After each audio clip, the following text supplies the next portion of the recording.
Trap media really show on YouTube. Jermell, Charlo, Tony Harrison. Everybody's talking robbery. Cut it out. Stop it. You're not making sense. Now, we have to understand, I seen a lot of the outrage was from athletes, NBA players, NFL players who were at the fight. A lot of them I seen in the building. And some of them probably were just watching the fight while they were, sipping on a drink of choice. So maybe they just weren't fully coherent. Other guys, like I was saying, the serious boxing guy, maybe you need to upgrade your prescription. Jermell Charlo, he's a solid fighter, stays in solid condition. Um, Definitely his talking is good for attracting young fans to the sport of boxing. He's had a cool career, thus far. To get up to this point, to be a champion, to catch champion young lions like Lubin. I think that was the win I was most impressed with. Salute for that. We want to give the guy respect for what he's accomplished thus far. Um, Building his brand to the point that it's at, starting the Lions only company, bringing attention to the boxing scene in Houston. Let's give both of those guys respect for that. Jamal beating a Trout, who's not an easy fight, a Centino, who I like, Julian J Rock Williams. These were all solid accomplishments. So we're gonna give both of those guys a round of applause for that. But when we're talking about robbery last night, Tony Harrison, young guy from Detroit, hit the ring, buffed up. If you're from Detroit, you know what I'm talking about. Had the woods on. I don't think he had the 30 pointers in him, but he had on the Detroit Tigers stripes. Come in representing the hometown. You got Lions only coming into the ring with the lion gear and coming to do what they do: be a lion, take heads off, and look ferocious while doing so. Jermell Charlo did not get robbed in this fight. There is no reason, if we're being logical, this isn't a Tony Harrison who has a bigger brand than Jermell Charlo. So it's not like they're going to make more long-term money with Tony Harrison. This is a Tony Harrison who has already lost to a Jared Hurd. So it's not like that fight is going to be bigger than Jermell Jared Hurd. This Jermell Jared Hurd fight is the fight that everyone has been talking about for a while now. This was a very anticipated fight, Jermell versus Jared Hurd, getting two undefeated champions to come together and clash. Jared Hurd has a more favorable style for Jermell because he's right there in his face, so he doesn't have to chase him. The issue with the Charlos is both of them, they're robotic. Similar to AJ. AJ did a little bit better in his last fight against Povetkin, but for the most part, they're robotic. They move in a straight line. They're big, bulky, and stiff. Um, I call two things. It's like you have boxers, and boxers, they're pretty much. It's not a think on the fly. It's more of a, okay, I do this combo in the gym. This is what I'm gonna do in the ring. So it's 1, 2, 3, or 1, 2, 3, 1, 2, 1, 2. Something like that. Like Broner's robotic, Charlo's robotic, even a Spence is robotic. They don't, whereas a Floyd, he's thinking on the fly. He's watching what you do and then adjusting his attack. It's necessarily you take the combinations from the gym as a reference point, but that's when you're limited to just that, then you peak out at a certain point when you start fighting better tier and better quality fighters. You can get exposed. Now you can get away with having power for a long time. You can, but you have to know how to get that punch in there. And a lot of times these power shot guys, they can wing it. They can wing it, and eventually through 12 rounds, if they have enough output, they can eventually catch you. Now, The issue is when you're fighting a guy who's quick on his feet. Like I've always felt, neither one of those guys wanted a Laura fight because of his footwork, because of his head speed. Like he's a fighter, he can think on the fly because of his boxing IQ. Um, Laura would give them problems. Especially this new Canelo I seen would give them problems. Even Danny Jacobs we give them problems because these guys can move around, they can think on the fly, and they're not limited to just boxing combos. And as long as they avoid that big shot, if it goes to the decision, I'm favoring a lot of these other guys at this level outside of a Herd, because Herd doesn't have that style. Herd style is he's going to be right there for you to be hit. So that heightens their probability of winning because he's right there for to be hit. Now they don't have enough output. They try to fight like Floyd Mayweather when the smart thing would be to, instead of pot shotting and trying to counter and catch with this, they try to fight like Floyd, but they don't have Floyd's skill. Let me say that, because Floyd can do what he do because he has a different level of skill. His reach is very crazy. He also has the footwork with it. He also can think on the fly. These guys don't have that. But they're solid fighters. It's not a knock to them. They're just, a lot of people are not on the level Floyd on. So a Sean Porter style would suit them more because it would be high output, so it heightened their probability of them catching somebody with one of those big shots. Pot shotting, you limiting your chances of catching somebody with that big shot at a higher level if you're fighting a guy with footwork that can really fight. Tony Harrison was underrated. Tony Harrison was whooping Jerry Hurd. That's what people, they fail to realize. Go watch that fight. Tony Harrison was giving Jerry Hurd the business, but he just ended up getting caught. He refocused himself, locked back in. He got an opportunity again. He heard guys looking over him. It was all about Jermell getting ready for Hurd in the summertime. And guess what? He came and splashed the party. He won this fight. Jermell Charlo most of the night was swinging, hitting air. Now, what I think messes people up, especially if you were in the building, when he comes in, it's so aggressive that, and the crowd can be, oh, but that doesn't mean he landed nothing. Yeah, it looked aggressive. Yeah, it looks ferocious. Yeah, it looks dangerous, but he wasn't landing. He controlled him Tony Harrison controlled Charlo the whole night with the jab. He was hitting him with ferocious jab, popping his head back. I mean, you can just see the whole night he was uncomfortable, and you can see the panic in his face. Now, me, I'm on Twitter, at Trap Media USA. If you aren't following, get on and follow. And if you want to subscribe to the best channel in boxing, make a smart decision and subscribe right now. We about to take off. But I was talking about it like, man, I hope the referees don't rob this guy. Even before this is early, you could just see it. Like, he's controlling this guy, and outside of a knockout, it's no way I seen Charlo win it. Maybe I gave Charlo 3 or 4 rounds, but for the most part, this was a Tony Harrison very good performance, and he made Charlo look bad. His defense was on point, and his offense was on point. The output wasn't the highest from either, but his output was so effective when he threw. When Charlo threw, it was low output, or when he would throw a lot, it just was hitting air, and Tony Harrison was constantly making a reset, which made him uncomfortable. Now, I mean, he just did everything he had to do, in my opinion. So I was on there, Bud Crawford. You could check his Twitter. He was seeing what I saw, that Charlos were getting outboxed. The commentary was atrocious, horrible. Don't want to hear Lennox Lewis and those guys on there commentating again.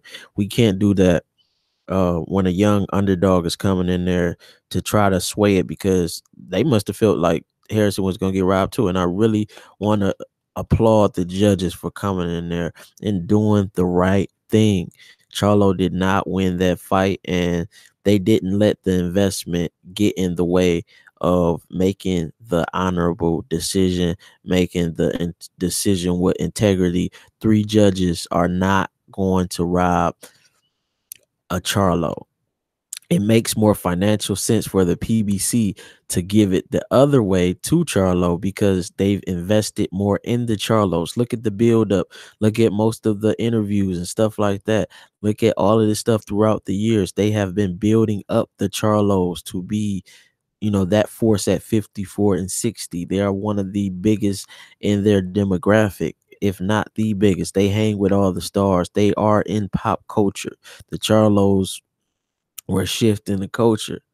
So Tony Harrison brand does not stack up to them. So there's no incentive to give Tony Harrison this. It's not like both of these guys are black guys, so it's not like you can say, oh man, they just did it for the Mexican fans, or oh man, they just did it for the fans in the UK. No, these are both black American fighters. So you can take that off the table. You can't say that, oh, they just did it for Tony Harrison because there's more money in a Tony Harrison Jared Hurd fight. We can take that off the table. He already lost to Jared Hurd, and he doesn't have a big brand. And most casual fans know the Charlos and don't know who the hell Tony Harrison is. Okay, so you can take that off the table. We can't say, oh, it's because he's around the stars, because for the most part, he's not. The Charlos are around the stars. So there's no incentive to give Tony Harrison this. They're not getting anything back. They're losing money by Charlo losing. The PBC is not going to rob Charlo. Now, even in the second match, I feel at best you could give it a draw with Jermell, but he did. Like I said, these guys are robotic. They're stiff. They try to pot shot, but if you can really box fight, have stamina, avoid the big shot, you can beat them. And I felt the guy in the second fight beat them. Now, when you tell the truth, people want to call you a hater. This is not a Charlo hater.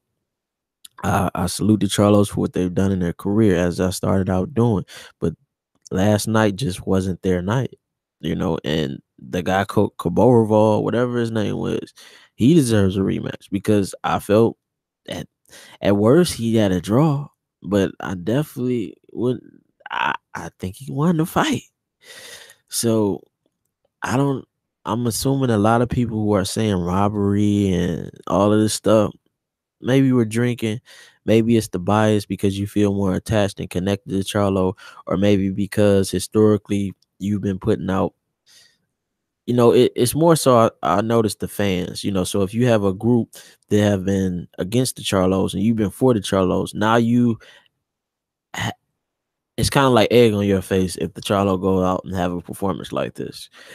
So you have to say it was a robbery to save face for your previous content. But we have to stop doing that. Let's call it straight up and down. Stop all of this because you're becoming what mainstream media is. They protect who they want to protect and throw out others to the water. Be consistent all the way up and down. It is what it is. If Earl, one of my favorite fighters, go lose and have a bad performance, I'm calling it straight up and down. Same thing I'm saying with Earl.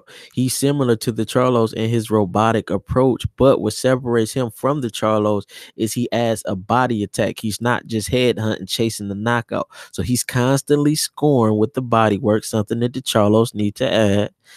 And he's wearing the opponent down for later rounds so he can catch him and can put him down.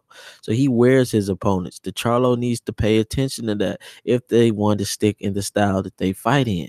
Add a body game, because they would get a lot of body knockouts. If they was beating somebody up, and it would set up and make the big punch easier down the stretch around the 10th round. So 9th, 10th, 11th round, the championship rounds would be much easier for them if they did some body work, and they would probably stand a better chance of being up on the points because they would still be scoring even against a guy who moves around. So either adopt the Sean Porter style for the Charlos or take some notes from Earl Spence. And like I said, Spence, one of my favorite fighters to watch. I respect his brand, I respect where he comes from, and I respect how he carries himself, but he has to work on his footwork. He has to work on his defense, and he has to take a less robotic approach to the sport. Yes, it's cool to use the gym stuff as a reference point, but the 1-1-2, 1-2-1, 1-1-2, all of that, left hook, left uppercut, left. I like guys who can fight on the fly, even more so than I like you're technically sound, but there's more to it when these levels go up. When these levels go up, there's more to it. So Charlo did not get robbed. If you're being logical, it's no sense in PBC robbing a guy like Charlo when you invested so much in him. It just makes no logical sense. There's no demographic argument for it. There's no brand argument for it. There's just, I mean, the only thing I'm saying is these guys are friends with the Charlos who are the athletes, and everybody else, you might have been fans of the Charlos for a long time. You feel more attached to them. There's another group of fan base who wants to, not really fans of Charlos, and maybe you can look at they're trying to tear them down. So to save face with your, old content, this is how you have to do it, but it's okay. Remember, it's yeah, we want to stick together, and I understand that. But Tony Harrison is one of your people too. You know what I mean? So you can't treat Tony Harrison like he's not a black American fighter as well. He came out there underdog and he shocked the world last night. He did what he was supposed to do. He fought a very good fight. He fought a very disciplined fight, and he's the champion now. I don't understand how you can't respect that. We see everybody celebrated Tyson Fury for his comeback story. I mean, this Tony Harrison story, was everybody shook up about this. Give this guy some respect. He did what he was supposed to do, and he won that fight fair and square. There's no reason that the three judges, unanimous. This wasn't like, oh, maybe two judges got no. Three judges. Come on, man. Let's be real. Let's be honest. You guys like Charlo, or you just arguing with another fan base and you're saving face. But he lost last night. Tony Harrison, he has a chance against Jared Hurd too. If he can fight discipline and keep Hurd off of him some of them rounds to where he can keep his stamina up, man, this guy could take 154 because he can box like that. Laura can come back in the picture because he can box like that. He could beat the Charlo if they ever have to link up again. If I'm Laura, I mean, 154 is tossed up now. This shakes everything up because this might set up for Jermell versus Hurd. If I'm Laura, I mean, you could take this division back, but I think it's more money for Laura at 147. I think, look, because he's a small 54, he go to 47. He could outbox Laura, could outbox Spence. This is what I'm saying. So it's really matchups. I could see Porter and Spence is a good fight. Crawford is on the other side. So it's like guys who can make these guys reset. If you can constantly make these guys reset who are in the more robotic approach, you have a chance. So if I'm Laura, I think about going to 47. Tony Harrison, Laura, that's a good fight. Hurd, Laura, it's gonna be solid for diehard boxing fans. Casual fans may not appreciate it as much, but Hurd is always action packed. So, but if Tony Harrison's fight smart, he can be Hurd. So it's all tossed up right now with 47, 54, 47, 54, and 60. It's really just styles because you got some, because Charlos could beat Hurd, but then if they fight the Lauras, the Tony Harrisons, they're gonna have problems. So it's just all about what you do and what you bring to the table, and are you able to adjust outside of your mode of comfortability. Jermell Charlo didn't get robbed.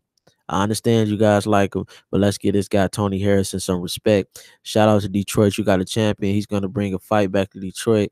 That's what he said his plans are. Charlo acted very unprofessionally after losing. He was supposed to shake the guy's hand or something. Like, they'll give him respect. He was the better guy that night. Maybe the next night you can come out and be the better guy, but that's not how you handle it. This is one of your peoples.